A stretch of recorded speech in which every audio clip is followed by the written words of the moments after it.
हाय दोस्तों, अभी जो मैं प्रॉपर्टी आपको शो कर रहा हूँ ये 2 BHK का प्रॉपर्टी है। प्रोजेक्ट का नाम है DPS पार्क व्यू। ये गोरेगांव वेस्ट में सिद्धार्थ नगर में आता है यहाँ पे। और देखें तो बहुत ही कनेक्टिविटी यहाँ की काफ़ी अच्छी है।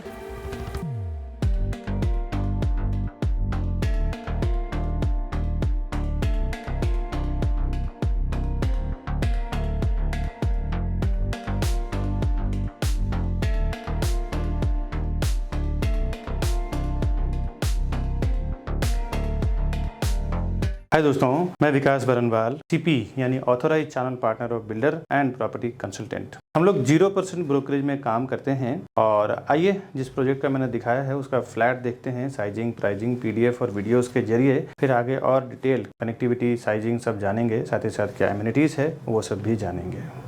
पहले मैं आपको 2 BHK दिखाता हूँ किस टाइप का है, कैसा इसका एलिवेशन स्ट्रक्चर कैसा है 22 माले के टावर में। पहले मैं फ्लैट दिखाता हूँ, उसके बाद फिर डिटेल बताऊंगा कि क्या इसका प्राइसिंग, साइजिंग वगैरह है। यहाँ से इसका 2 BHK स्टार्ट हो रहा है। लगभग 650 के आसपास इसका कारपेट एरिया है। L टाइप में इसका लिविंग डाइनिंग एरिया है। आप देख सकते हैं इस तरफ इसका डाइनिंग एरिया है, इधर इसका लिविंग एरिया दिया हुआ है। यहाँ से ये बाहर का एक ओपन व्यू आपको मिलता है, साथ ही साथ नीचे आपको छज्जा भी मिल रहा है। विंडो के साइड से एक बार मैं डाइनिंग का व्यू आपको दिखाता हूँ। आप देख सकते हैं यहाँ 6 से 8 चेयर का आप डाइनिंग टेबल डाल सकते हैं। हाइट वगैरह सब सेम रहने वाला है, इसमें कोई चेंजेस नहीं होगा क्योंकि ये बिल्डिंग के अंदर ही ये फ्लैट बना हुआ है, तो ये एक्चुअल हाइट आपको देखने को मिल रहा है। इस तरफ इसका कॉमन बेडरूम है। कॉमन बेडरूम का एक बार आपको मैं दोनों साइड से लेंथ दिखाता हूँ कि इसकी क्या लेंथ है, वो आप देख सकते हैं। ये देख सकते हैं बेडरूम का लेंथ काफ़ी अच्छा है। उसके बाद बाहर फुल स्विंग में काम चल रहा है इसका। लॉफ्ट भी आपको हर एक बेडरूम के विंडो पे आपको मिलने वाला है। और यहाँ पे आपको वार्डरोब का अरेंजमेंट मिल जाता है। इस तरफ आपका 6x6 का बेड इजीली रख के भी चारों साइड एक प्रॉपर जगह आपको यूटिलाइज करने को मिलता है। अभी मैं आपको लेके चलता हूँ किचन और मास्टर बेडरूम में, देखते हैं कैसा है। यहाँ पे डाइनिंग आने के बाद इस तरफ राइट हैंड साइड पे आपको वॉशरूम मिल रहा है। ये आप देख सकते हैं, इधर वॉश बेसिन, बाथ एरिया और कमोड एरिया। एक बार अंदर से आप प्रॉपर देख लें क्या फिनिशिंग है इसका। उसके बाद मैं आपको किचन दिखा देता हूँ। ये इसका किचन है। इस तरफ इसका gas platform, service platform, washing machine space और स्टार्ट में आपको फ्रिज का स्पेस मिलता है। इसके बाद मैं आपको लेके चलता हूँ मास्टर बेडरूम में। मास्टर बेडरूम का भी स्पेस देखें, कॉमन बेडरूम से बड़ा है और बहुत ही बढ़िया इन्होंने टाइल्स वगैरह का फिनिशिंग दिया हुआ है। साथ ही साथ कोई आड़ा टेढ़ा नहीं, स्क्वायर में स्ट्रेट इन्होंने बेडरूम बनाया हुआ है। मैं आपको पहले इसका मास्टर बेडरूम का वॉशरूम दिखाता हूँ, वो आप देख लें। सेम पैटर्न, बीच में वॉश बेसिन दिया हुआ है, एक तरफ कमोड और दूसरी तरफ बाथ एरिया कवर किया हुआ है। जो आप फ्लैट अभी देख रहे हैं ये इसका एक्चुअल फ्लैट है और इसमें कोई भी चेंजेस नहीं आएगा। यहाँ से आपको बाहर का व्यू, साथ ही साथ छज्जा वगैरह, मेन रोड से कनेक्टिविटी वगैरह बहुत बढ़िया है इसका। और एक बार आप अंदर से पूरे फ्लैट का व्यू देख लें। ये मैंने आपको 2 BHK दिखाया है और इसका पैसेज एक बार आप देख लें कि यहाँ से ये पूरा इसका पैसेज आप देख सकते हैं कितना ब्रॉड, बढ़िया मेंटेन किया हुआ है। इस तरफ एक लिफ्ट आएगा, ये इसका स्टेयरकेस है। एक लिफ्ट इसका यहाँ पे आएगा और एक लिफ्ट आपको सामने की ओर आने वाला है। 3 एक फ्लोर पे आपको लिफ्ट मिलने वाला है। और आगे बताता हूँ इसका 1 BHK कैसा है। 1 BHK का फ्लैट दिखा रहा हूँ, DPS park view, Siddharth Nagar, Goregaon waste का। आइए देखते हैं पहले, उसके बाद फिर मैं डिटेल बताऊंगा आपको। ये देख सकते हैं आपको स्क्वायर में पूरा इसका लिविंग डाइनिंग एरिया मिल रहा है और इधर से व्यू आपको काफी ओपन अच्छा व्यू मिल रहा है। एक बार देख लें आप।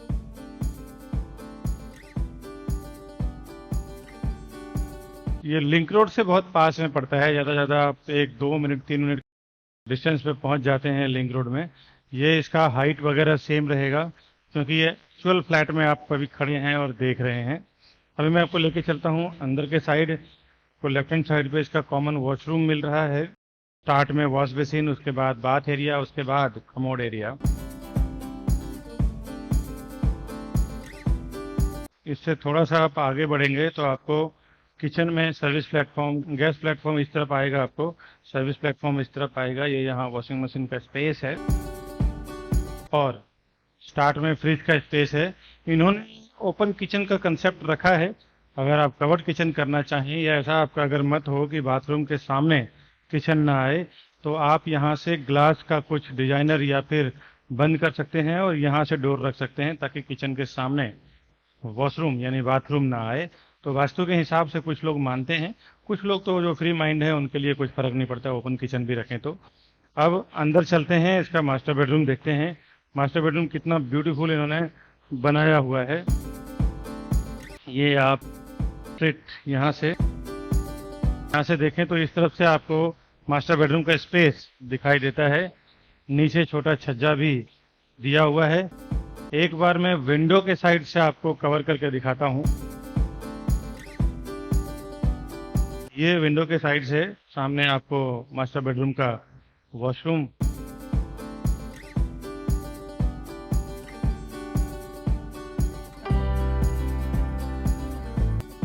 अभी एक बार अंदर से पूरे फ्लैट का व्यू मैं आपको दिखाता हूँ। यह आप पूरा देख लें, यहाँ पे इसका एंड हो जाता है। मैं आपको अभी एलिवेशन दिखाता हूँ, उसके बाद फिर डिटेल बताता हूँ इसका। ये आप देख सकते हैं इसका 20 स्लैब कंप्लीट हो चुका है, 20वां माला। और ये इसका कनेक्टिविटी है चारों साइड के रोड का। डीपीएस पार्क व्यू का ये पूरा रेडी जब बिल्डिंग बनेगा तो इस टाइप का एलिवेशन आने वाला है। नीचे जो पार्किंग का स्पेस दिया हुआ है, साथ ही साथ आप देख रहे हैं 22 माले की बिल्डिंग टाइप का रहेगा।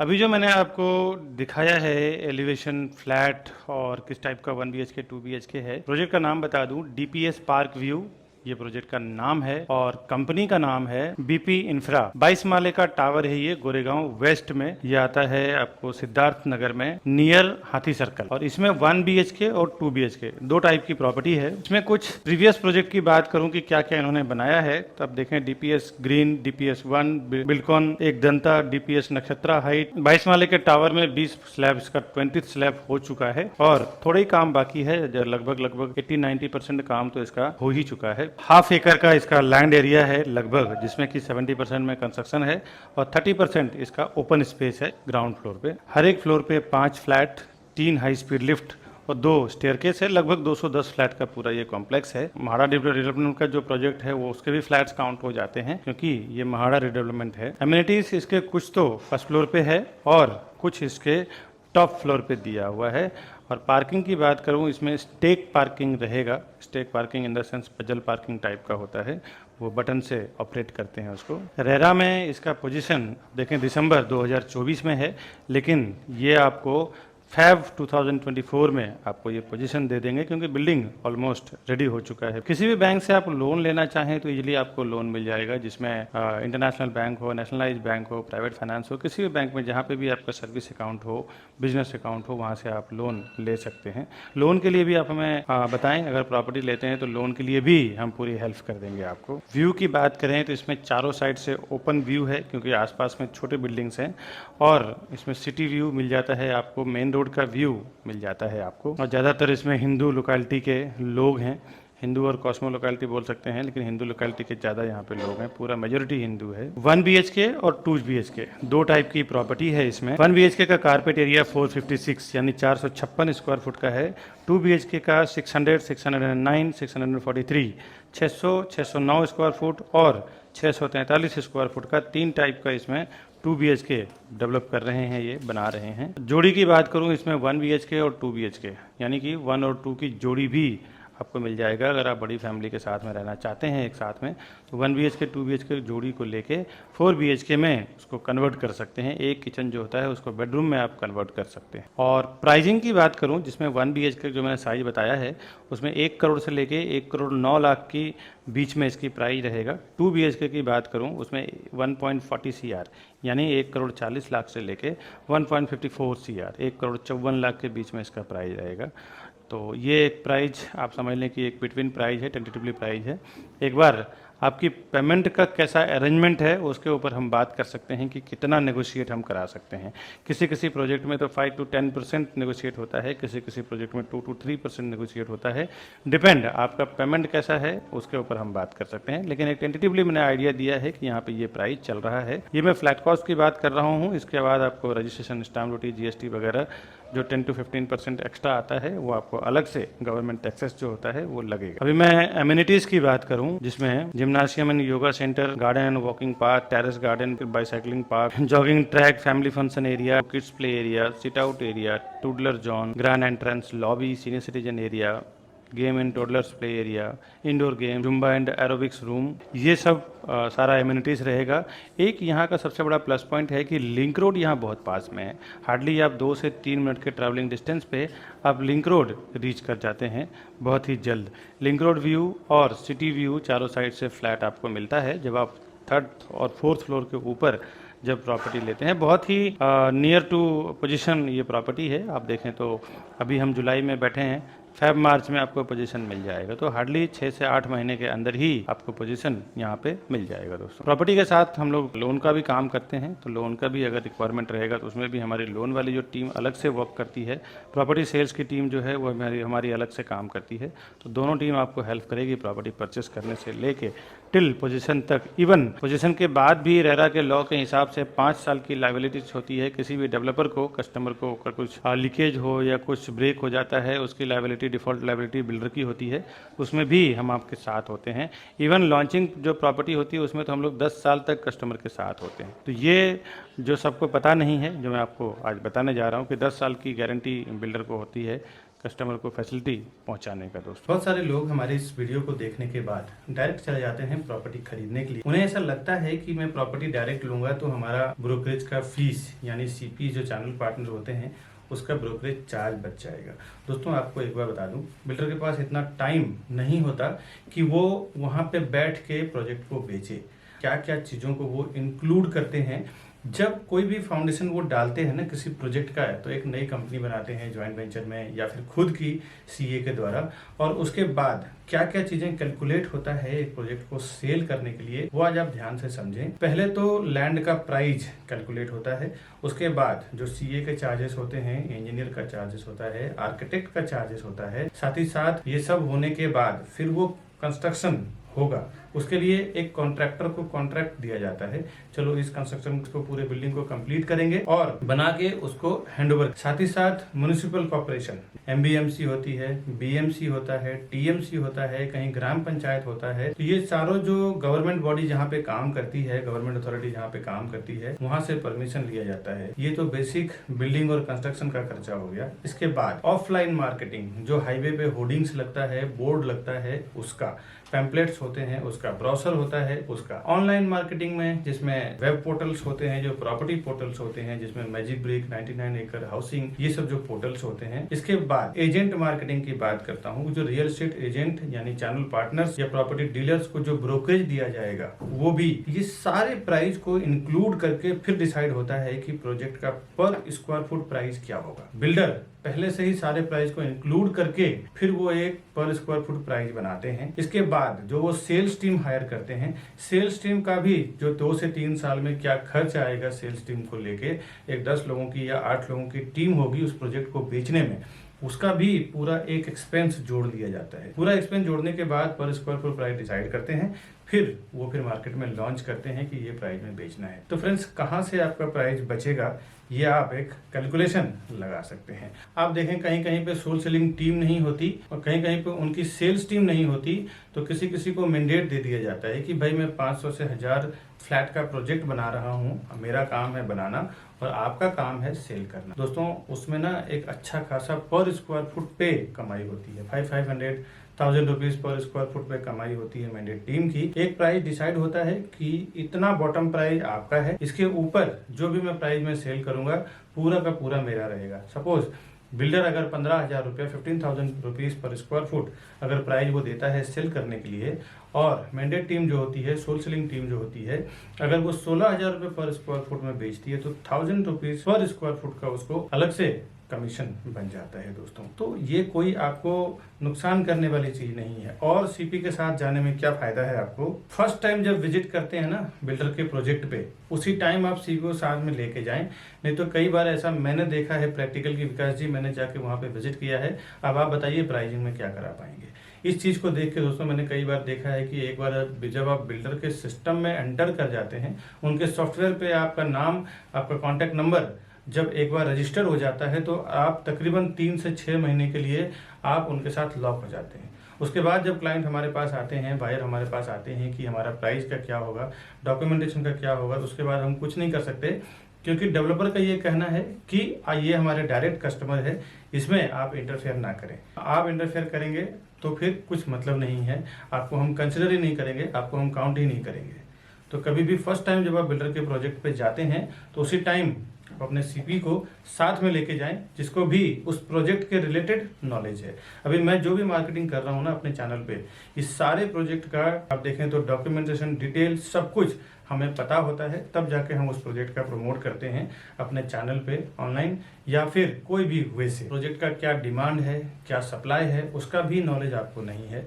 रेरा के क्या नॉर्म्स लिखे हुए हैं, कमेंसमेंट सर्टिफिकेट क्या है, कब उसका ओसी आने वाला है, क्या उसका बिल्डिंग कंप्लीशन सर्टिफिकेट रहेगा, लीगल नॉर्म्स भी आपको पता नहीं होता है। उस एरिया में जो सीपी काम कर रहा है, चैनल पार्टनर काम कर रहा है, उसको पूरा ओवरऑल इन एंड आउट उस प्रोजेक्ट रिलेटेड पता होता है। दोस्तों कई बार हमने ऐसे बुकिंग करवाया है, देखा है कि जो डायरेक्ट कस्टमर गए हैं उन्होंने 15,700 में बुकिंग किया है, मैंने जो और मेरी टीम ने जो बुकिंग करवाया है 15,100 200 में बुकिंग कराया है। कहीं ना कहीं 600-700 रुपये का फर्क पड़ता है। 1000 से 2000 स्क्वायर फुट का अगर आप प्रॉपर्टी लेते हैं तो 700 के हिसाब से 1000 स्क्वायर फुट की प्रॉपर्टी की कीमत में आपको 7 लाख रुपये का फर्क पड़ता है। करीबन अगर जोड़ी फ्लैट आपने लिया तो 14 लाख रुपये चला जाता है। ये प्रॉपर्टी का मामला है दोस्तों। यहाँ पे ना 2-5 हज़ार 10 हज़ार का गेम नहीं होता। अगर थोड़ी सी चीज़ें आपको पता ना हो ना तो सीधे सीधे 10-15 लाख रुपए आप ज़्यादा से ज़्यादा दे के आ जाते हैं। और वहाँ पे क्या डिस्काउंट चल रहा है, क्या स्कीम चल रहा है, क्या ऑफर चल रहा है। कई बार तो ये देखने को मिला है कि बिल्डर प्रोजेक्ट लॉन्च करते हैं, स्टाम्प ड्यूटी जो 6% 7% आज के मार्केट में चल रहा है वो डिस्काउंट होता है। कभी कभी रजिस्ट्रेशन चार्ज डिस्काउंट होता है, कभी कभी पीएलसी यानी प्रीफर लोकेशन चार्ज नहीं होता, कभी कभी फ्लोराइज नहीं होता, जो आपको पता नहीं होता है। बोर्ड पे लिखा होता है स्टाम्प ड्यूटी डिस्काउंट है, बट अब आप जाते हैं तो उसे कहते हैं डिस्काउंट का टाइम खत्म हो चुका है, अभी आपको स्टाम्प ड्यूटी भरना पड़ेगा, स्टाम्प ड्यूटी पे करना पड़ेगा, और उसके नाम पे फिर आपसे 5 से 10 लाख रुपए ज़्यादा ले लिया जाता है। ऐसे मैंने कई जगह एक्सपीरियंस किया है। और बड़े बड़े ब्रांड का मैं आपको बता दूं, डेवलपर हैं जिन्होंने ये काम किया है। मैं ब्रांड का नाम नहीं लेना चाहता ऑनलाइन, नहीं तो मेरे ऊपर काफ़ी रिस्क हो चुके, काफ़ी सारे केसेस भी चल रहे हैं, तो मैं ब्रांड का नाम तो नहीं लेना चाहता, लेकिन जनरल सी बात बताता हूँ। बड़े बड़े ब्रांडेड डेवलपर की बात कर रहा हूँ जिन्होंने स्टाम्प ड्यूटी डिस्काउंट बोल के कस्टमर से स्टाम्प ड्यूटी का पैसा ले लिया, फ्लोराइज ले लिया, और पीएलसी के नाम पे 4-4 5-5 लाख रुपया ले लेते हैं ये कि भाई हम आपको फॉरेस्ट फेसिंग में देंगे तो 5 लाख रुपए एक्स्ट्रा लेंगे, हाईवे फेसिंग में देंगे तो नॉर्मल प्राइस में सेल करेंगे। जो कोई इन्वेस्टर्स होते हैं ना वो जानते हैं एक प्रोफेशनल्स की कीमत। कई बार मेरे जो इन्वेस्टर्स हैं, एनआरआईस हैं, अब्रॉड के हैं या इंडियंस हैं, तो वो कहीं भी ऑफलाइन ऑनलाइन उनको इन्फॉर्मेशन मिलता है प्रोजेक्ट का, तो वो सामने से आके एक बार कांटेक्ट करेंगे कि विकास जी हमने ये प्रॉपर्टी देखा है, आप या फिर आपका कोई सेल्स पार्टनर हो हमारे साथ चलो, हमें वो प्रॉपर्टी परचेस करना है। क्योंकि उनको पता होता है कि एक प्रोफेशनल पर्सन जो हमेशा उस काम को लेके प्रैक्टिस कर रहा है, उसको जो नॉलेज है, उसको जो एक्सपीरियंस है, वो नॉलेज एक्सपीरियंस के साथ काम करेगा। तो आपका काम रोज का प्रॉपर्टी सेल करना नहीं है। आप 10 साल 20 साल 30 साल में जो लोग प्रॉपर्टी खरीदते हैं ना वही डायरेक्ट जाते हैं, कभी सीपी को छोड़ देते हैं, तो कभी जो उनको रास्ता बताते हैं चैनल पार्टनर या ब्रोकर उनको छोड़ देते हैं और डायरेक्ट चले जाते हैं कि मेरा ब्रोकरेज बच जाएगा। दोस्तों जो हर 2 साल 3 साल में पैसे इन्वेस्टमेंट करते हैं, प्रॉपर्टी में ट्रेडिंग करते हैं, उनका पर्सनली एक सीपी या ब्रोकर या प्रॉपर्टी डीलर होता है जिसको वो हर प्रोजेक्ट पे लेके जाते हैं वहाँ पे जाके वेरीफाई करवाते हैं, एक प्रॉपर डॉक्यूमेंटेशन चेक करवाते हैं, उनको सामने से ब्रोकरेज भी देते हैं, क्योंकि उन्हें पता है कि एक प्रोफेशनल पर्सन जो है वो अपने प्रोफेशन में एक्सपर्ट है, उसको साथ में देना बहुत ज़रूरी है। ये नए लोग जो 10-20 साल 30 साल में जीवन में 1-2 बार प्रॉपर्टी खरीदते हैं ना, वही इस टाइप का काम करते हैं कि मैं प्रोजेक्ट पे जाऊं और हमारा ब्रोकरेज बच जाएगा, उसको क्रॉस कर दूं। ये सब कभी ना करें, बहुत सारे नुकसान से आप बच जाएंगे, आपको बहुत बेनिफिट होगा सीपी के साथ जाने में। आप ज़्यादा से ज़्यादा 1, 2 या 3 प्रॉपर्टी खरीदते हैं, हम लोग बिल्डर के साथ बल्क में साइन करते हैं, हम लोग 100-200 प्रॉपर्टी बेचेंगे। आप बिल्डर को 2 या 3 करोड़ 5 करोड़ का ट्रांजेक्शन कराएंगे, हम लोग 100-100 200 करोड़ 300 करोड़ दिलवाते हैं। आप एक जनरल सी बात सोचो दोस्तों, बिजनेस माइंडेड लोग, जो ज़्यादा पैसा देता है ना उसका ज़्यादा वैल्यू होता है। अगर हम 200 करोड़ 300 करोड़ बिल्डर को देने का कमिटमेंट कर रहे हैं, आप 1-2 करोड़ का अगर देने का कमिटमेंट कर रहे हैं, तो आप वो हमें ज़्यादा एंटरटेन करेगा या आपको ज़्यादा एंटरटेन करेगा, ये आप समझने की कोशिश करें। हम जाते हैं प्राइजिंग में सीधे जो वो प्राइस बोलते हैं उसमें 1000 रुपीज़ 500 रुपये पर स्क्वायर फुट डाउन कर देते हैं कि भाई हम आपको इतना माल बेच के देंगे, इतना प्रॉपर्टी बेच के देंगे, इतना हम टर्नओवर करवाएंगे आपका। बिल्डर भी समझता है कि हाँ ये करवा सकता है, इनके पास इतनी कैपेसिटी है, मार्केटिंग है। वो जो बेनिफिट होता है ना हमें बल्क में बेचने के लिए, वो हम अपने कस्टमर्स को ले जाके देते हैं। दोस्तों एक बात बता दूं, कोई भी डेवलपर, कोई भी बिल्डर हमें कुछ फ्री में नहीं देने वाला है। हम पूरा का पूरा टीम जो हमारी काम करती है वो कस्टमर के फेवर में काम करती है। कस्टमर को भी प्राइस कम करवा के देंगे, सर्विस भी देंगे, डॉक्यूमेंटेशन भी चेक करेंगे, साथ ही साथ डेवलपर से जो हमें फीस मिलता है as a brokerage, as a CP channel partner का फीस मिलता है, वो अलग। तो ये दोनों लेवल पे आपको बेनिफिट हो जाता है। एक आपके साथ एक सर्विस देने वाला पर्सन होता है, दूसरा आप देखें तो डेवलपर को भी एक मोटा पैसा हमारी ओर से 1% उसको दिला देते हैं। वो अगर प्रोजेक्ट बेचने में 1 साल लगेगा, तो अगर हमारे जैसे पावरफुल एजेंट्स जो होते हैं जो 100-200-300 प्रॉपर्टी बेचते हैं, जनरली उनको 6 महीने में पूरा प्रॉपर्टी बेच के दे देते हैं, पूरी बिल्डिंग बेच के दे देते हैं। इसके लिए वो हमें ज़्यादा एंटरटेन करेंगे, हमारे से प्राइसिंग पे ज़्यादा नेगोशिएशन करते हैं। आपसे तो बेहतर ही रहेगा, 2-3 प्रॉपर्टी आप खरीदेंगे, हम लोग 100-200-300 प्रॉपर्टी सेल करेंगे। इसीलिए हम लोग हमेशा कस्टमर के फेवर में ही काम करते हैं, ताकि कस्टमर अगर प्रॉपर्टी लेगा तो ही हम लोग फिर ब्रोकरेज बिल्डर हमें देगा, या तो हम as a channel partner work करें, एज ए प्रॉपर्टी डीलर, या फिर प्रॉपर्टी कंसल्टेंट। आप हैं तो हम हैं, कस्टमर के लिए ही हम लोग ज़्यादातर काम करते हैं, क्योंकि कस्टमर अगर प्रॉपर्टी का पैसा देगा तो ही ब्रोकरेज हमें मिलेगा, ब्रोकरेज फीस हमें मिलेगा। तो हमारा कमिटमेंट हमेशा ये रहता है कि बिल्डर को तो करना ही है, साथ ही साथ कस्टमर को ज़्यादा से ज़्यादा बेनिफिट कैसे मिल जाए, उससे हमें कई फ़ायदे होते हैं। एक, फ्यूचर रेफरेंस हमारे लिए बढ़ जाता है। वो अपने रिलेटिव दोस्त को जाके बोलते हैं कि आप प्रॉपर्टी प्लाजा और विकास बरनवाल जी के साथ में काम करो, या फिर उनके टीम के साथ में काम करो, आपको बेनिफिट होगा।